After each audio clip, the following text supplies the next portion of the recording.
The new GDPR regulation comes into effect in May next year.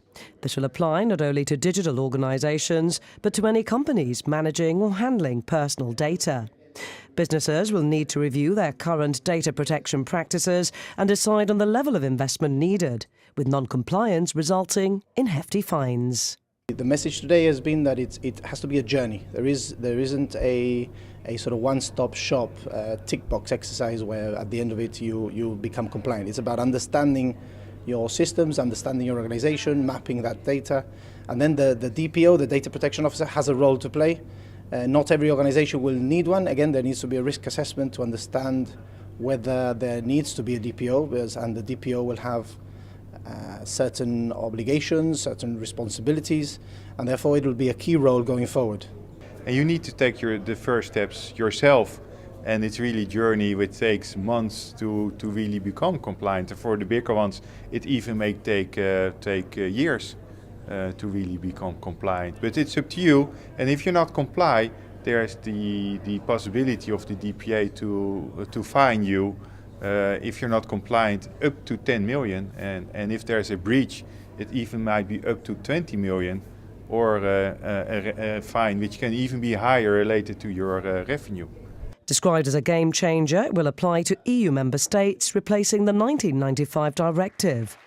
But could this affect Gibraltar post-Brexit? I think the important thing with GDPR is that it affects entities that process data from European citizens. So even in a post-Brexit scenario, we are still likely, given our location so close to obviously to Europe, we are likely to still need to maintain compliance with GDPR.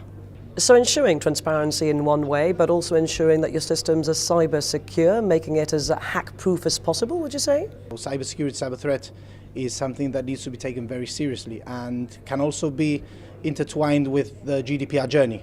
So cyber sort of privacy by design is also one of the requirements under the new regulations, which underpins understanding effectively your systems and procedures and building any new systems that they also comply with the regulations. But fundamentally, you're right, a system has to be hack-proof, or as hack-proof as possible, if you are to comply with the new regulations. The presentation included a video on how easy it is to make your private life public online. So how much responsibility is on the individual to protect their information? It's also a responsibility with the individual to understand to what companies they share their data and for what reason, and whether their companies are really following privacy principles. So it's clearly up to the companies and organizations to be more transparent, because that's, I think, what GDPR is really trying to do.